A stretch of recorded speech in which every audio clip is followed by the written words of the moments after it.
Hello, health, the horror of what's happening in Ukraine, and I promise a little bit of happiness too. Welcome to Caroline Ward. The politician will see you now with their prescription for our health service. Good morning, Prime Minister. The Prime Minister, part of the changing lineup on the morning sofa with his ideas. Everyone on the NHS has done a superb job.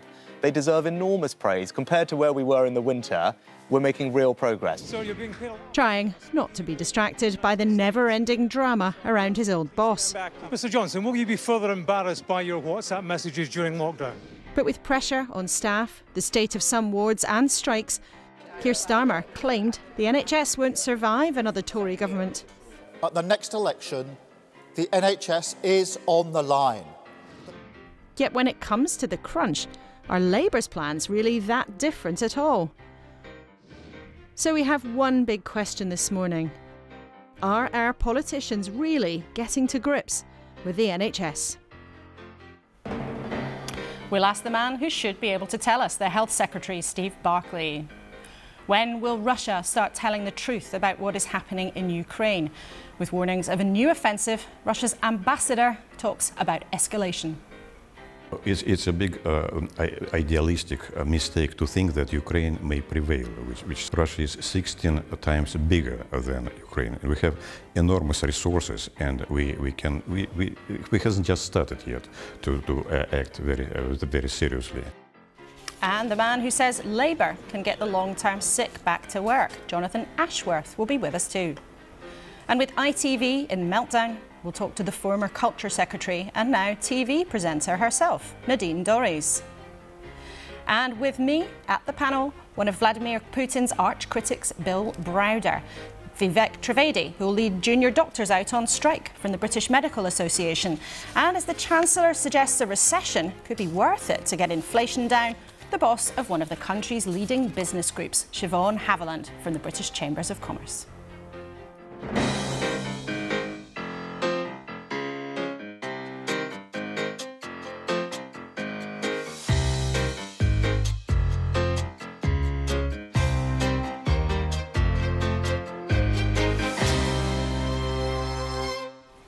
Morning. I hope you've got some coffee on because there's a lot we want to talk to you about this morning.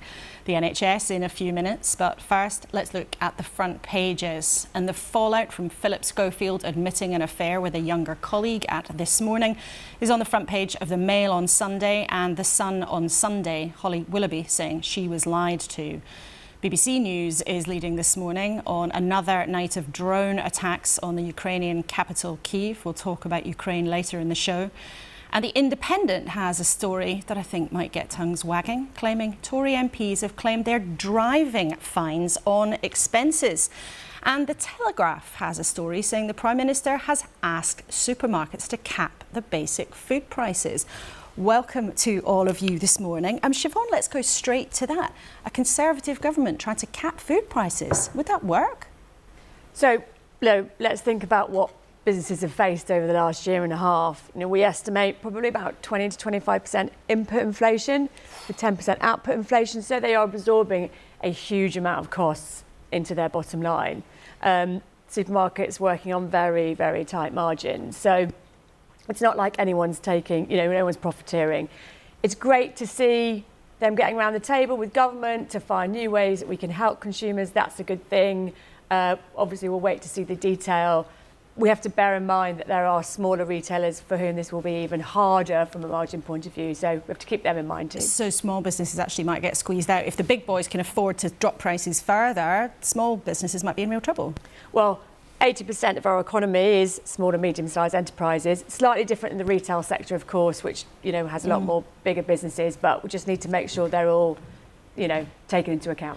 And it's interesting, so many things going on are really connected at the moment. So that inflation that Siobhan was talking about is in large part due to what's happening in Ukraine, that conflict there.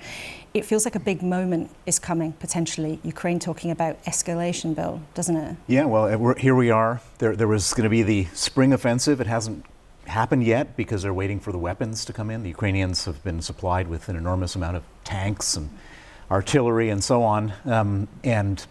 When it happens, I think it's going to be a big deal. I think that Russia really is going to be on the back foot, and that's what we're all kind of counting the moments for. Well, a bit later in the programme we'll hear from the Russian ambassador on what's going on in their regime, and also about political prisoners that Vladimir Putin has locked up. I know you've been working hard on that too, but inflation, of course, is one of the things that's put such pressure on pay packets.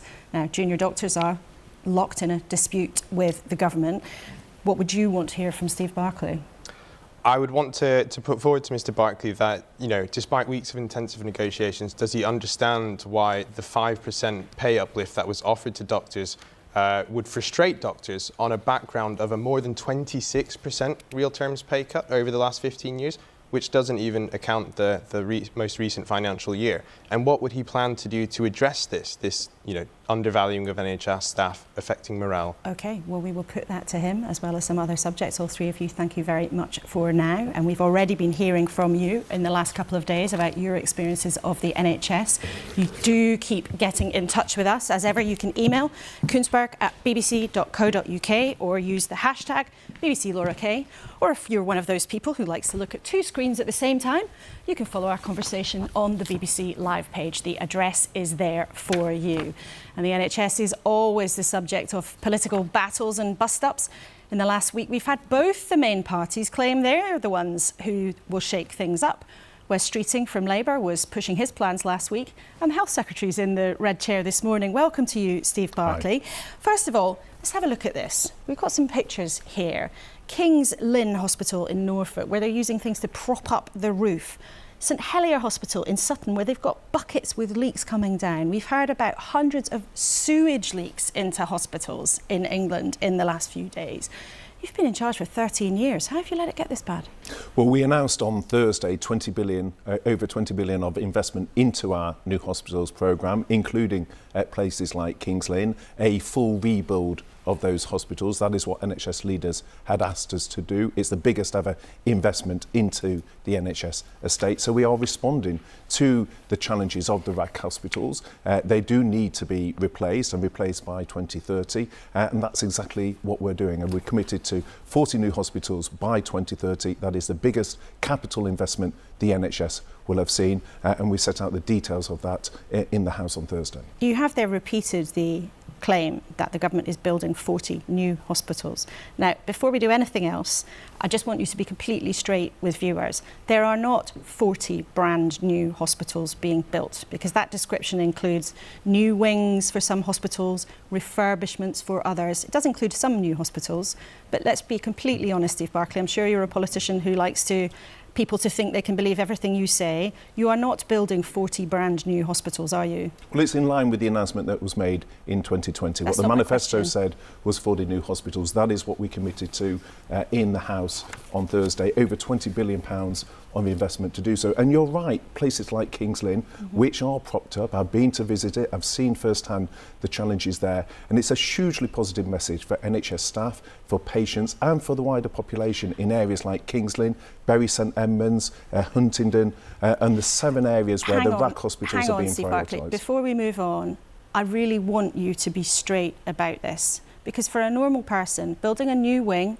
or maybe refurbishing part of a hospital, that is not a brand new hospital. If you save up and you get a new conservatory on the back of your house, you don't have a new house. So can you be honest with people? You're not building 40 brand new hospitals. Well, some of the schemes include, for example, a hospital being gutted and fully refurbished. If I look at Charing Cross, for example, that's exactly what we'll be doing, and we'll be starting work to decant some of the facilities and then refurbish. So there's a range of things within the scheme. So there's a range of things. That was a debate that was 40 new hospitals. That was a debate that was had in 2020. Yes, but we're sticking with those schemes, but we're accelerating, exactly as you just pointed to, we're accelerating those schemes, which include 5 brand new hospitals, which were the additional RAC schemes that the NHS leaders said needed to be taken forward. This is important, because do you believe in being really straight with our audience? You do. Right. So you've said there is a range of things, and you've just admitted there it's a range. So why keep repeating that you are building 40 brand new hospitals. You are not. That is spin with a capital S. Well, if it's a new wing, a new facility, a women and children's hospital, for example, as part of a wider campus, that is something, as a patient, you go in. What matters to you as a patient is whether the facilities are state-of-the-art, whether they're new. If I look at Kings Lynn, that is a complete rebuild using the modern methods of construction, the Hospital 2.0 that we're going to use to accelerate this programme. The list of schemes is the schemes that were set out in 2020. That hasn't changed. We brought 5 additional hospitals into the programme, including the 2 that you just highlighted. Because their roofs are falling down, not because you're doing them a favour. Well, that's because they were built with a particular type of concrete. We've since had reports from independent assessors that have said there's growing concerns around the safety. We've put in place over £600 million of preventative measures, but we recognise there's a real urgency to those. So they will be completely rebuilt. That's been added to the programme, and that's why some schemes have become part of a rolling programme. OK, so, but a rolling programme means for some communities, as you've just said, it's very important to people that they turn up somewhere and the facilities are good. A rolling programme means that some places have rolled off the bottom of the list.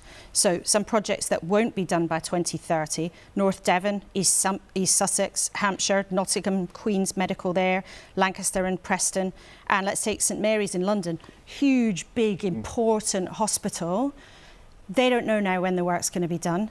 And the boss has said if there's a big delay past 2030, it will be hugely damaging for the health and healthcare of hundreds of thousands of people.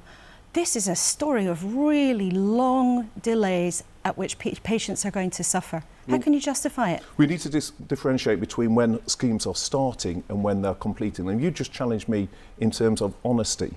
If you look at 9 of the last 10 hospital builds in this country, they were over time and over budget. Why? Because quite frequently they were started and then specifications were changed and the schemes massively overran. We're being honest in saying that there will be difficulties on some of the schemes. There's often local factors that need to be worked through, land acquisitions, service redesign, various factors that need to be taken on board, constrained sites, which make it challenging to complete those by 2030. But what we will be doing in all of those schemes is starting work, getting the enabling works underway, progressing them as part of the new hospitals programme. But when will a hospital like St Mary's actually see things fixed? The key is that they will be starting work and we will make progress on enabling works. But what we're saying, we all know when a builder turns up for the first time, that doesn't mean that you're going to get the project finished anytime soon. What we have seen repeatedly with the NHS is schemes start and then take much longer to complete. So we are being honest that some schemes will take slightly longer than 2030, but we're going to get on with them.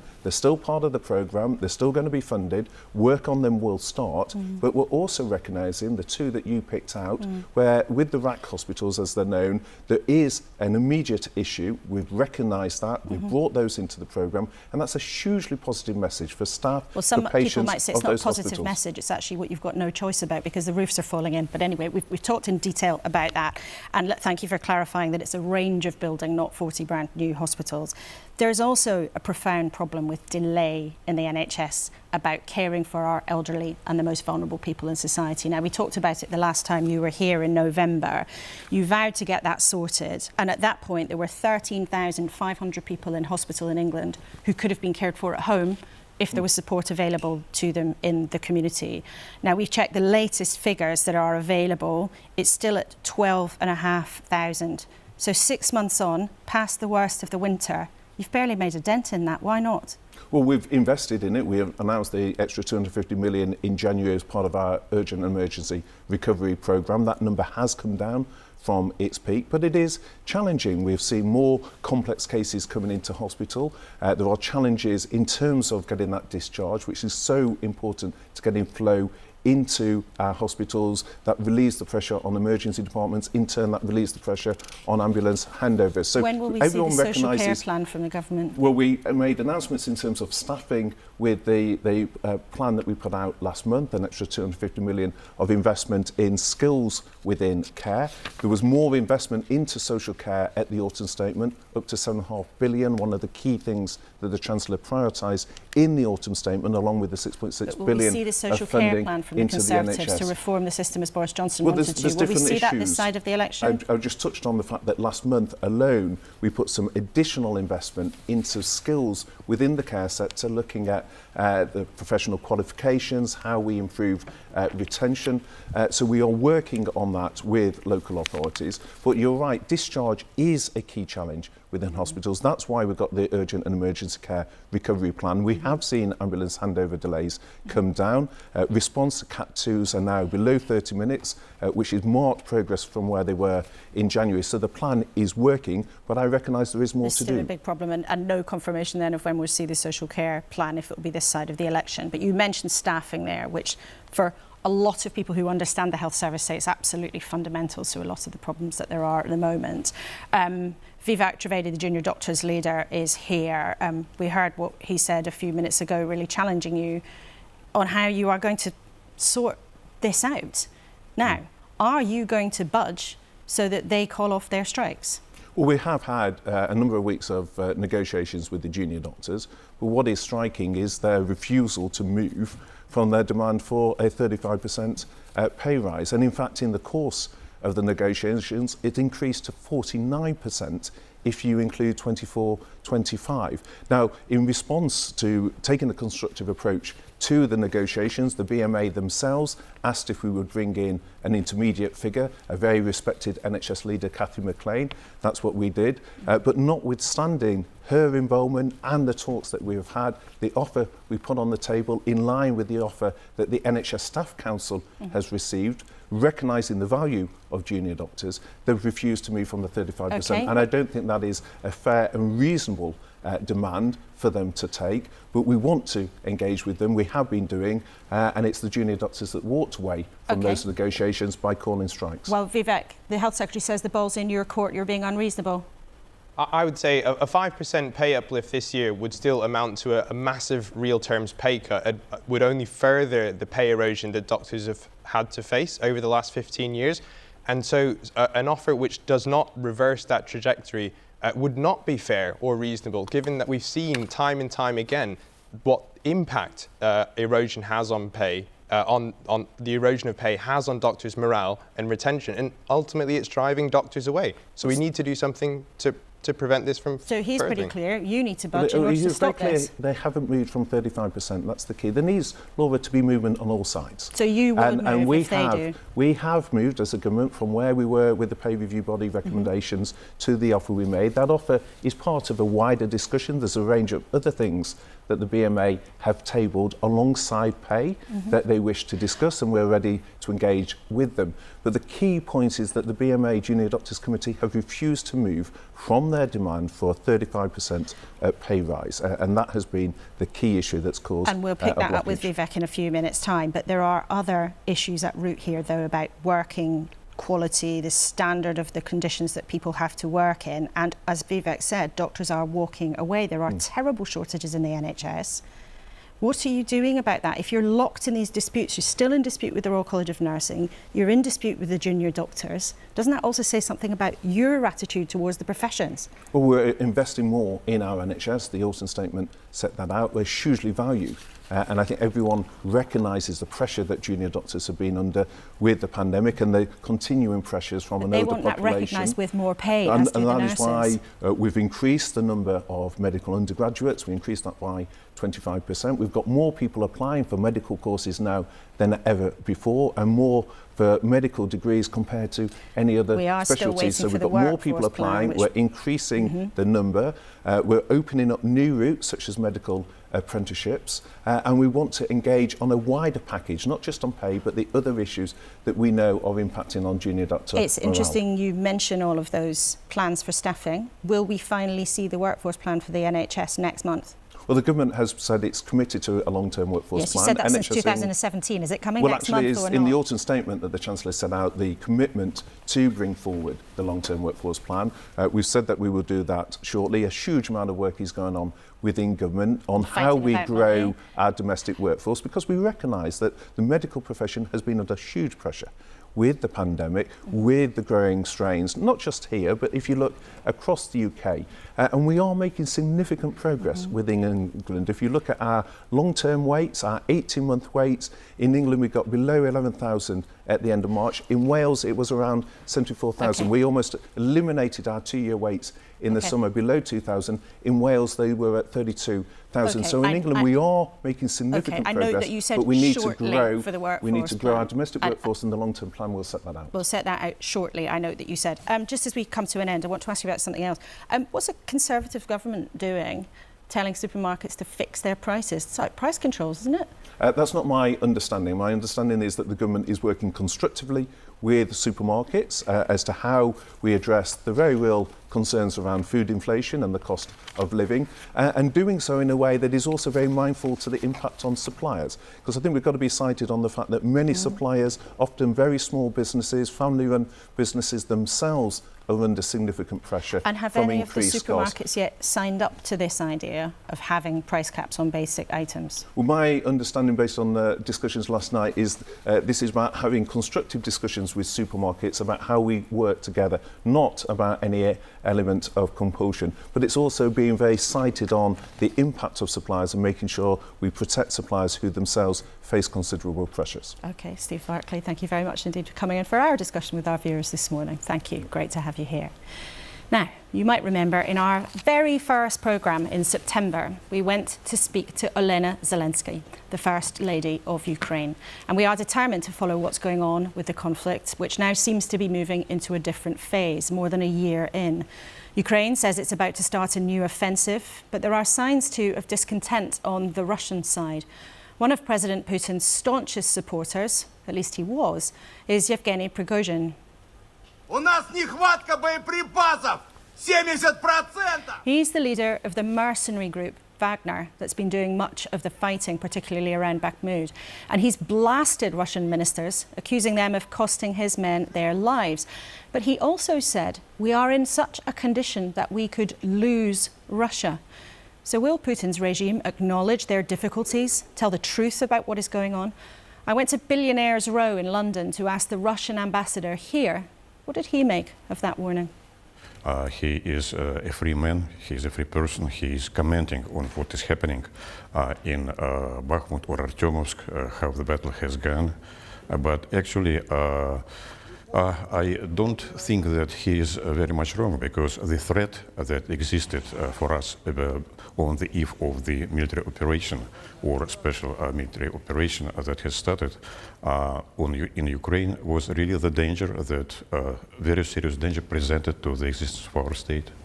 There was no threat to you before the invasion of Ukraine. It's very well documented that the claims that Russia repeatedly circulated were false.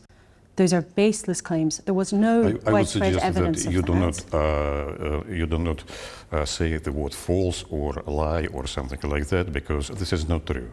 Ukraine has assembled an army which is 2.5 bigger than in Poland, although the population is comparable. So it was quite capable, a very capable army, which was, the target was Russia.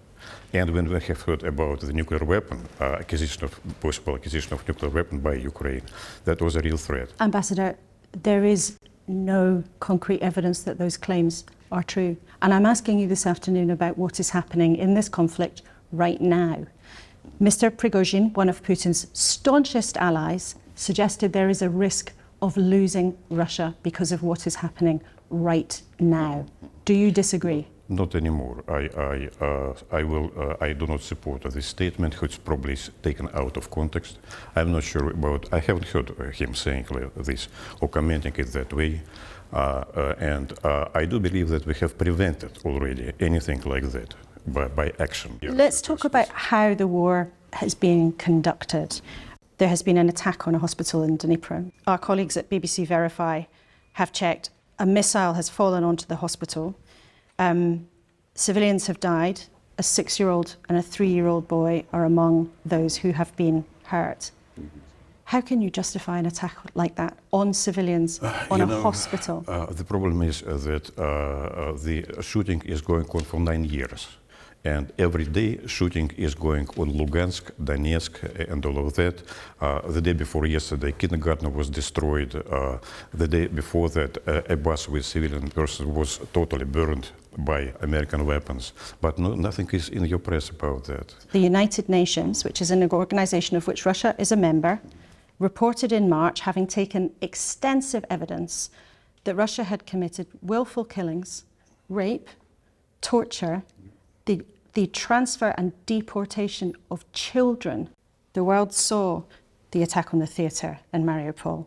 The world saw the attack on the train station in Kramatorsk, the shopping mall in Kremenchuk, the maternity ward in Mariupol. Why won't you tell the truth about the crimes that are being committed in Ukraine by your country? The world also should see what has happened during these 9 years of shooting.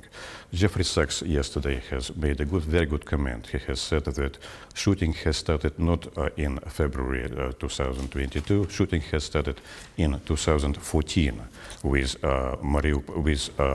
Maidan, that has been supported by UK, US, Germany, France, which has brought the anti-Russian government into this. And actually, since that time, shooting is going on in Donbass, when the Ukrainian army has sent its troops, and when they have built up fortresses, and since that time they are shooting and killing kids, children over there, demolishing houses, and I'm afraid that's the truth. During this shooting. Ambassador, there is some limited evidence of some crimes being committed by Ukrainian troops during this conflict, but there is nothing that compares to the evidence, widespread evidence of war crimes being committed by Russia. I will ask you one more time, why will you not tell the truth about what the world can see? This is easy, actually. We do documentation of every crime, what is happening. We're documenting every crime, what is happening by in Russian Donbass, troops? By Ukrainian troops. What about your own troops' behavior? What do you want from me? No. I'm asking you a question about what Russian troops are doing on the ground. What's the purpose of your question? My question is, why won't you tell the truth about what the world can see, what the United Nations has documented? War crimes being carried out by Russian troops in Ukraine. United Nations cannot document anything because Secretariat is not empowered to make any investigation. I'd like to ask you about how Russia is handling criticism of what is going on at home. Now, the UK government has condemned the politically motivated conviction of Vladimir Kara-Murza in a Moscow court. Now, we have spoken to his wife, Evgenia, and she has a question for you. I'd like to play it to you. Ambassador Kelin, I have a question for you as a representative of the Russian state. Why does a government that claims to have the overwhelming support of the population need to use repression and prison terms of up to 15 years against anyone who opposes the official narrative? Vladimir Kara-Murza, he is in possession of two citizenship. One is Russian and one is British. He has been treated by the Russian court as the Russian citizen, and his British citizenship is not included. I think that personally, I can say that he has done everything to be actually deserved what he has deserved now, because what he has really has been speaking about, it is not my judgment, it is judgment by the court. Yes, if you are interested in what is being said in Russia about events, what is going on, just turn on the television. But there is no free press in Russia. I haven't seen any of the other journalists have been imprisoned. I haven't seen any of the speaker that has been arrested or treated differently during this political or after political shows. What about Evan Gershkovich from the Wall Street Journal? What is it about President Putin that rather than confronting his critics, he throws them in jail? No, he was arrested because he was a spy, very easily. And it happens completely denied by his newspaper, his employers and himself. That can be done. But if you will talk to your colleague journalists who are more experienced, they will tell you that it happens very often. What is the end game for Russia here? Do you want peace? We want peace, but on certain conditions, of course. For us, two things are important: that there will be no threat from Ukraine to Russia. This is one thing, and which there was no threat to very Russia important. from Ukraine at the beginning of all of this. You would like to return to our beginning of the conversation? No, I'm just reminding Okay. our viewers. Then just let me continue. And second, that Russians in Ukraine will be treated like all other nations in the world, like French people are being treated in Belgium. So what has happened in Ukraine during all these years, it was extreme nationalism, extreme, absolutely, in its ugliest form, because Russian language has been prohibited, education in Russian language has been prohibited. It is Russians have been squeezed out of social life in this way. Again, you were repeating those claims for which there is no evidence. For how long would you be willing to fight on? That depends. That depends because Ukraine, well, but if it's a big idealistic mistake to think that Ukraine may prevail, which Russia is 16 times bigger than Ukraine. We have enormous resources, and we hasn't just started yet to act very seriously. And you Ukraine haven't yet is living started to at the act moment. seriously, so this could No, get a lot worse? I don't think so. That it is. We are just defending we are just defending now the lands which are under control, and we are assisting Russian people over there. We are rebuilding Donbass. You say, though, there, it hasn't even got serious yet. Could this go on then for I hope that 5 it will years, not go 10 years? That depends on the efforts in escalation of war that is being undertaken by NATO countries, especially by the UK. Sooner or later, of course, this escalation may got a new dimension, which we do not need and we do not want. What do you mean by that? We can Do you make mean peace nuclear, tomorrow. tactical We can weapons? make peace tomorrow if Ukrainian side will be prepared to negotiate. But for the moment, there is no preconditions for that, I'm afraid. What do you mean then by a new dimension? New dimension, it is a long-range missiles that has been provided by United Kingdom. It is an escalation. Okay. Tanks provided, aircrafts provided. We're not afraid of aircrafts. In fact, we have downed by now 430 Ukrainian aircrafts, and provision of new, it is only will add to these numbers.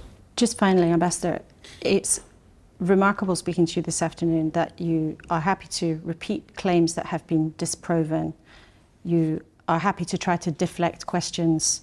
You are happy to mislead our audience about the truth.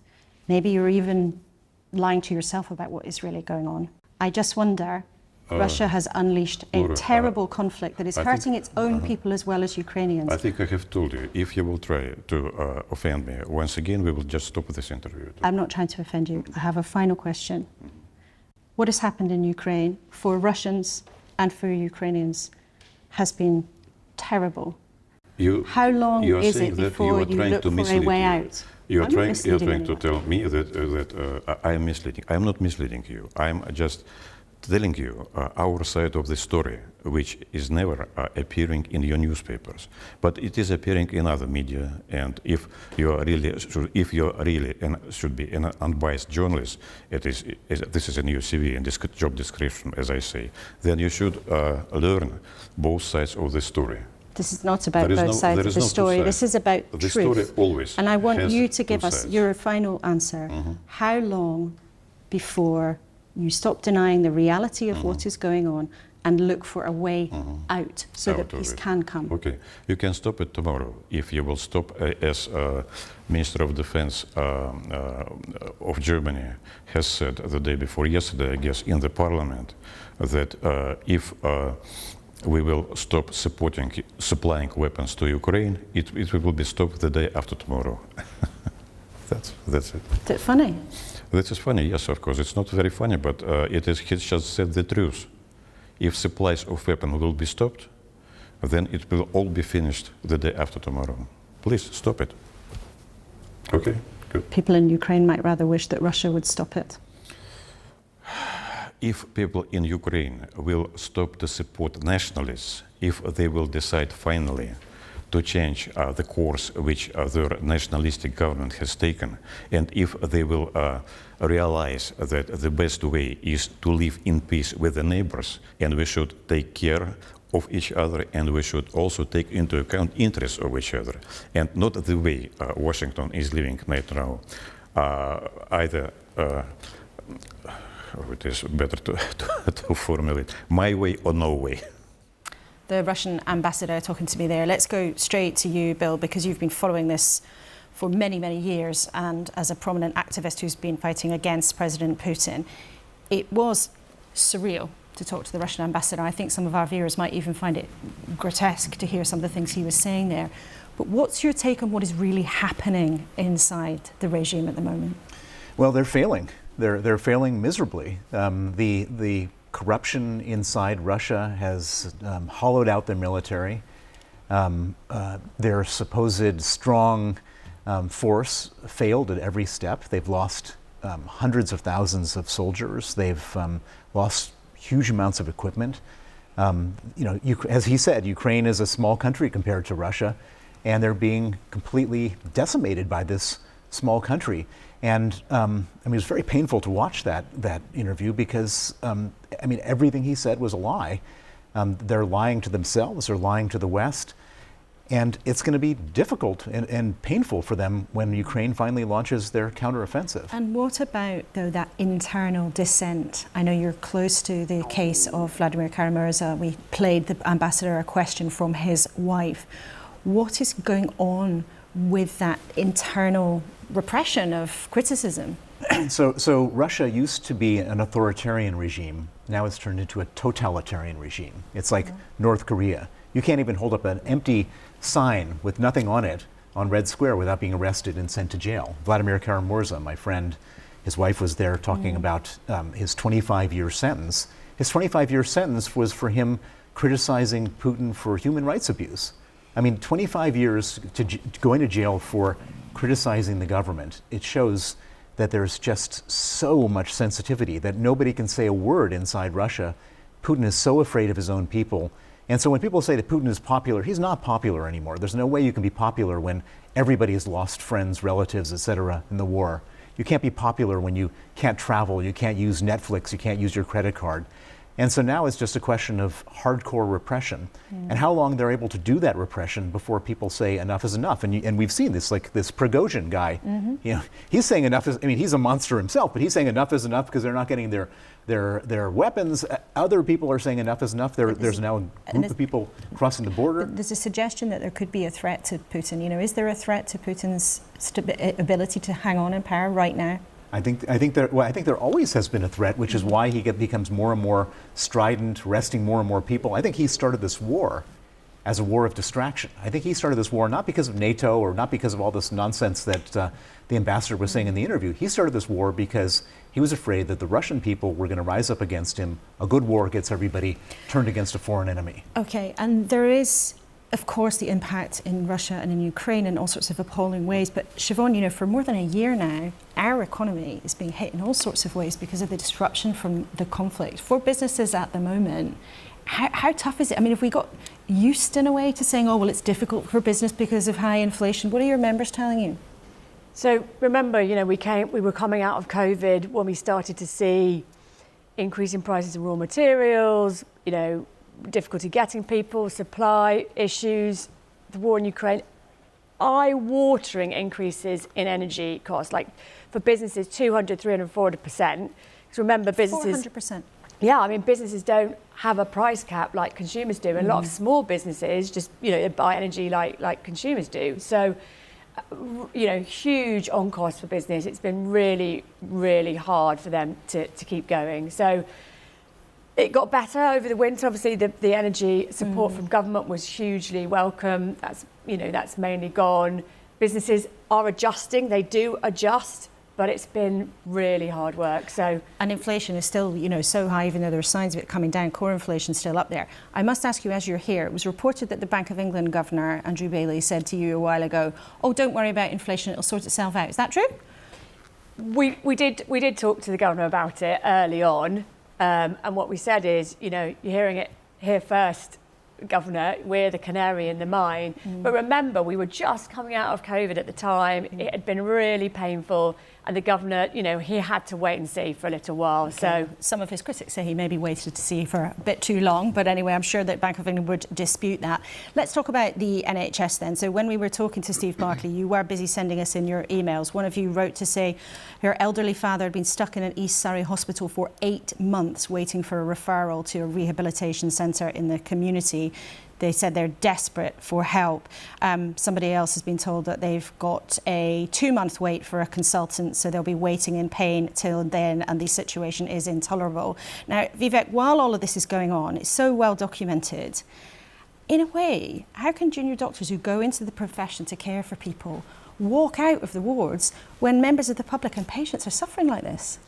No doctor goes on strike happily. No doctor wants to inherently go on strike, but the alternative is inaction, and we can just see the trajectory of these worsening outcomes for patients get worse. So we have 7 million patients at the moment waiting for an elective appointment. And it's going to get worse because you're going on strike. Well, it's getting worse because we don't have enough staff to treat them. So that number is rising and would continue to rise unless we do something about it. Mr. Barclay talks about responding to NHS leaders about infrastructure around these hospitals, but I wonder why he's not responding to NHS leaders about staff. There's a number of NHS leaders who've documentedly said that underpaying workers will cause them to leave. But I think quite a lot of our viewers might also hear that you started off by asking for 35%, and right now they'll think, that sounds crazy, no one's getting a 35% pay rise, and you've upped it since then. So surely you're going to have to budge on your demands in order to fix this situation for the people who are watching at home.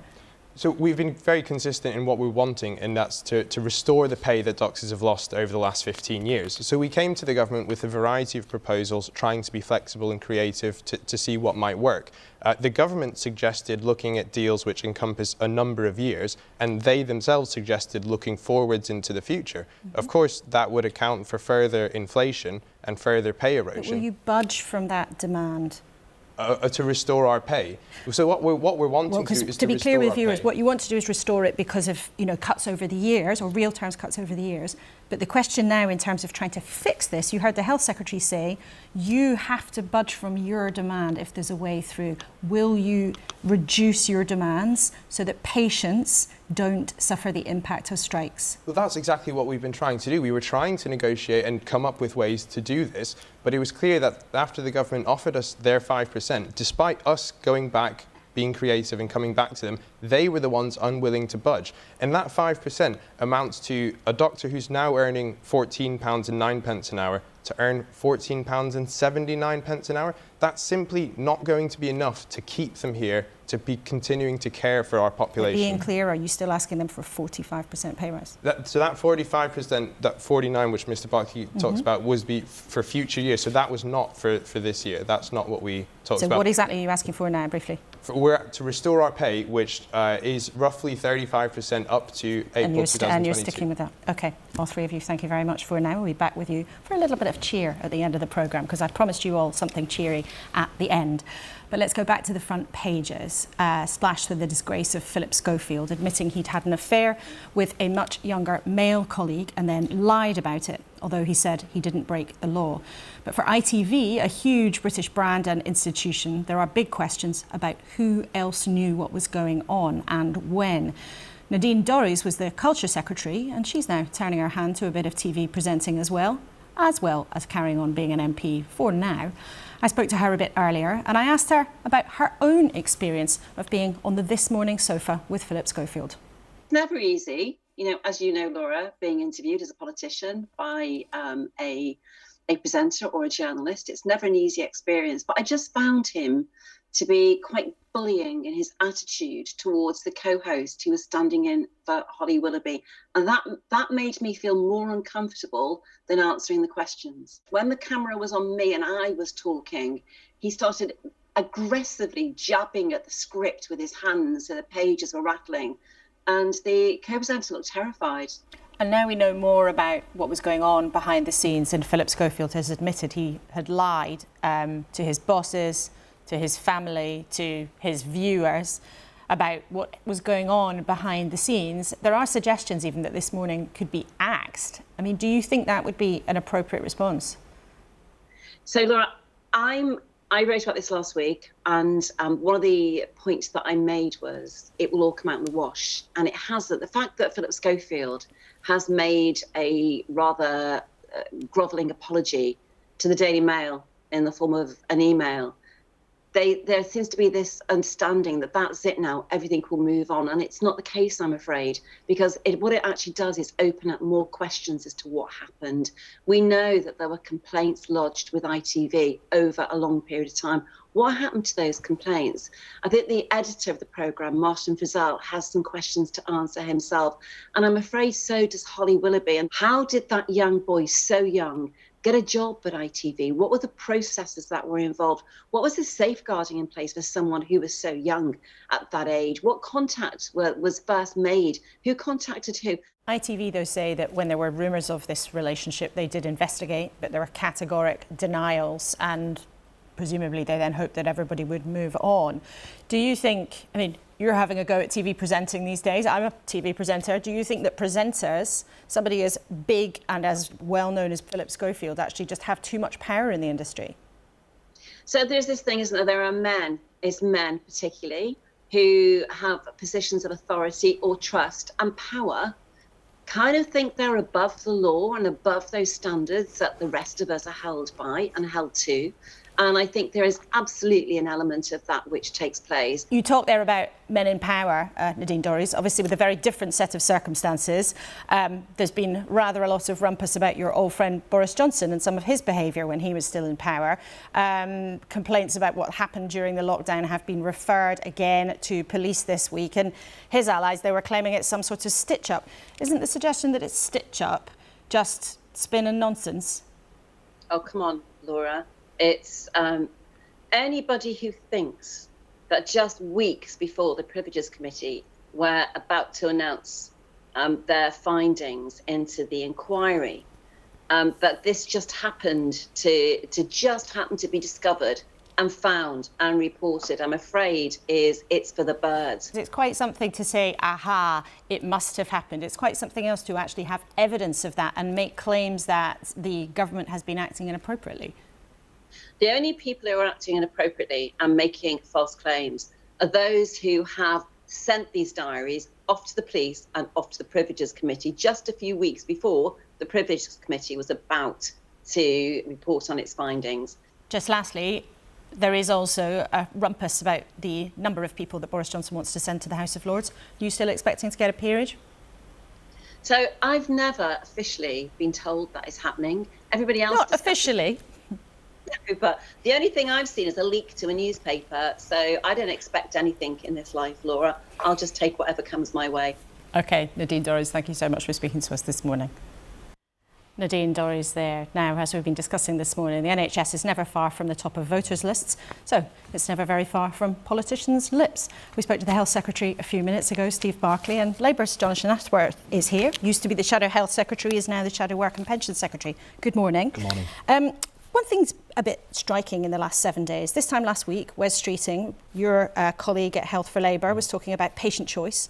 And then the Conservatives have been talking about patient choice this week. Actually, your plans for the NHS are rather similar to the Conservatives, aren't they? Well, I wish the Conservatives were picking up the plans that Keir Starmer and my friend and colleague Wes Streeting have outlined, because one of the big issues in the NHS, one of the reasons why we've got 7 million people on a waiting list, many people waiting beyond a year for treatment, and now 2.5 million people out of work for reasons of sickness. We've lost 500 million days to sickness since 2019, so people are too sick to work. One of the reasons why people are waiting so long for treatment is because we simply don't have enough staff in the National Health Service, which is why Keir Starmer and Wes Streeting have outlined a really detailed plan to recruit the nurses, the midwives, the paramedics, the doctors that we need in our NHS now. And I just wish that Steve Barclay would adopt it. Actually, Jeremy Hunt supported the plan when Wes Streeting announced it, and now he appears to be blocking it as far as we can But tell. there are also some striking similarities, and both parties are presenting patient choice as a big part of the solution here. And I want to play Spot the Difference with you this morning, Jonathan Ashworth. We can show you two different quotes, I think, on the screen from this week. Right. Give patients choice over where they get their treatment from. And then the other on the other side, patients should be able to visit nearby hospitals when faster treatment is available. Patients should be able to choose where they go. Now, one of them was said by Keir Starmer, one of them was said by Rishi Sunak. Can you tell us what the difference is? I think the latter one was said by Keir, but perhaps you're going to... I am going to reveal it, and you actually got it right, so no blushes for you. We've got Rishi Sunak said that, and Keir Starmer is there. But the point But I'm pleased that Rishi Sunak is copying Keir, and that Keir, again, is leading the way. So they are very similar plans. And this is absolutely the point. For lots of people in your party, actually, they say, well, Labour's offering patient choice and more uses of the private sector. That's basically what the Tories are doing. What do you say to them? No, it's not remotely what the Conservatives are doing. We've got a plan to drive down waiting lists, right? People are waiting too long for treatment under the Conservatives. And if somebody can get treatment somewhere else more swiftly, then they should be able to do that.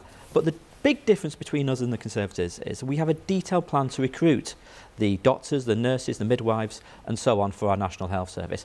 A second big difference is, and this is where it comes to the brief that I now lead on for the Labour Party, is that I want to bring together what we're doing in the job centre and the benefit system alongside what we're doing in many mental health services, addiction services, because when we know that so many people are out of work for reasons of mental health conditions or an addiction, then there are ways in which services can work together to get people back to work. And we've talked before to you about your plans to get people back to work, but like a lot of employers right now, the NHS is very dependent on foreign labour. And your party's position might be a bit confusing for viewers in the last few days, so maybe you can help clear things up. Because your party chair, Annalise Dodds, said under your plan, immigration could go up in the short term. But Keir Starmer keeps saying he wants immigration to go down. So who's right? No, we want immigration to come down. That is our plan. You've seen very detailed proposals this week from Keir Starmer and Yvette Cooper on how we want to reform the system. We don't want a system where firms can recruit and undercut workers by 20%. But do you acknowledge, as Annalise Dodds suggested, your colleague in the Shadow Cabinet, she said immigration might go up in the short term if skills are needed? No, that's incorrect. What we want to do is bring immigration down. Now, the immigration system... So she was wrong to say that in the short term it might go up. I didn't see her interview, to be fair. But well, I can tell you what she said. She said under your plan, immigration numbers could go up in the short term. No. That is not. Our plan is to bring migration down. In many ways, the immigration system, and it should be fair and rule-based and based on points, is a reflection of the health of the labour market.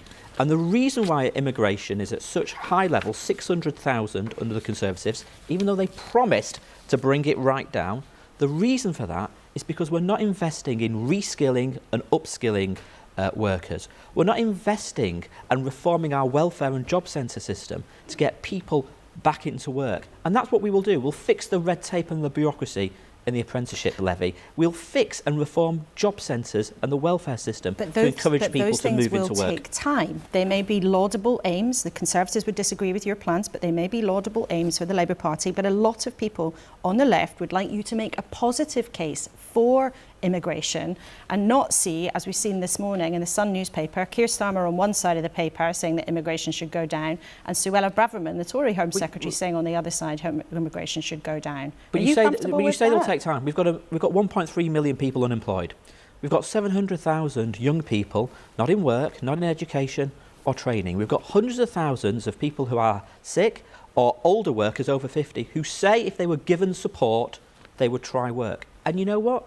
Only 1 in 10 sick or disabled people out of work or older workers out of work get any support from the system. That is ridiculous. We have to reform that. And ministers cannot even tell you how many unemployed people claiming universal credit are accessing any training. They don't have any figures on that. That is hopeless. You can reform this system now to help people move into work. OK. Lastly, I want to ask you about the government's proposals, such as they are, to get the supermarkets to cap prices. Now, last time you were here, we talked about food prices, and you said you'd like to improve supply chains and this, that and the other. But now the Conservatives appear to be trying to freeze prices. They're actually to the left of you, aren't they? I mean, it is extraordinary. I mean, Rishi Sunak is now like a sort of latter-day Edward Heath with price controls. But look, we've got an inflation problem, and the reason we've got such an inflation problem in this country is because of 13 years of failure where we've not invested in sustainable energy, we cut our gas storage, and we're not improving the labour supply. We could take measures now to get inflation under control and to grow our economy. But instead you've got Jeremy Hunt saying, oh, we might need to go into a recession, as if, you know, worklessness, unemployment, people losing their homes is a price worth paying. Okay. Government could take action now to tame inflation. OK, Jonathan Ashworth, great to have you in the studio as always. Thank you very much indeed. Now, it is nearly 10 o'clock, believe it or not, and let's remind ourselves we started this morning asking if either of the two main parties were really getting to grips with what's going on in the NHS. We've just heard Labour's answer, and earlier I asked the Health Secretary, Steve Barclay, about the government's promise to build 40 so-called new hospitals. Here's what he said. Some of the schemes include, for example, a hospital being gutted and fully refurbished. If I look at Charing Cross, for example, that's exactly what we'll be doing, and we'll be starting work to decant some of the facilities and then refurbish. So there's a range of things within the scheme. So there's a range of things. That was it's a debate not that was 40 had. new hospitals. That was a debate that was had in 2020. A range of things. Well, we're going to talk about something fun in just a second, but Vivek, for our viewers, what are the chances, do you think, of you and the government being able to sort out your dispute? If you had to give us, I don't know, marks out of 10. Well, we're trying all we can, and we're eager and ready to get back to the negotiating table, but it's the government who are refusing to meet us there. You're not budging on your demand, though. We have budged. We're very happy to explore ways to fully restore our doctors' pay, and we've come up with a variety of proposals to do that. But when the government don't budge from an offer which would reflect another real terms pay cut and only widen the gap that doctors have between the rest of the workers in the economy, it's no surprise that that's not going to be acceptable to our members. OK, well, it doesn't sound like we managed to find peace and harmony between you and the government here in the studio this morning. But let's show you something joyous. Here are pictures of what happened in Luton last night. I hope we can show you them now. Jubilation, as just in case you missed it, Luton are being promoted to the Premiership after winning 6-5 on penalties. The joy of supporting small football teams. Just extraordinary pictures there. Siobhan, were you watching that last night? I was actually in Luton last month with our Bedfordshire Chamber meeting a load of businesses, so I know they're going to be very pleased today. It's funny, isn't it? If you think about something that happens in a town like Luton or it'll be like Wrexham we've seen in the last few months, I mean, how much can that kind of thing help a small part, you know, a small town around the country, do you think? It's great inward investment, isn't it, Laura? It's global Britain at its best. Vivek, what did you make of seeing that? I think you're from Leicester, aren't you? I Which am, had a yes. similar kind of story not so long ago. A very real underdog story a couple of years ago where they went promoted from the Championship, went on to win the Premier League, and it really brought jubilation to the city. There were street parties, it was great. It was a great time to be there. And Bill, as an American, but you've lived in the UK for a long time, do you look at that and feel bemused, or are you enjoying it along with everybody else? I love when the little guy, you know, wins big, and that's the great thing about football here is that in America you have a national football league, and nobody gets relegated or promoted. And here you can have all these, like, you know, these little success stories, and all of a sudden some, you know, from nowhere, you know, becomes somebody, and that's a nice. It's nice to see the social mobility of in you know, America is supposed to be the place of social mobility, but here you have social mobility in football anyways. You can see it through sport. And have you become a football fan with all your years living in London? How can you not?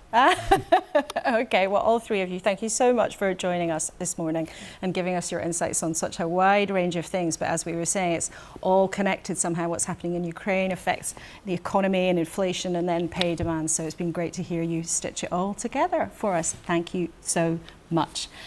Wasn't it nice to see those pictures of some good cheer as we say goodbye to you for another week? There's not always that much good news around, whether we're thinking about Ukraine or when it comes to the prospect of sorting out strikes in the NHS. As Vivek from the Junior Doctors Committee was just saying, they seem resolved to keep at it, keep with their demands to the government.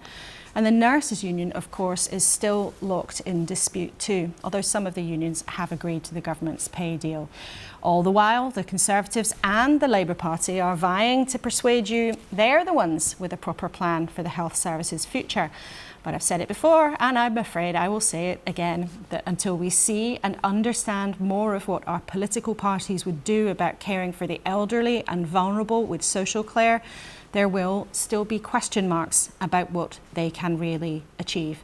No fear, we will keep trying to fill in the blanks every single Sunday. As ever, you can catch up with anything you missed today on the iPlayer, and I will look forward to seeing you here, same time, next week. Goodbye.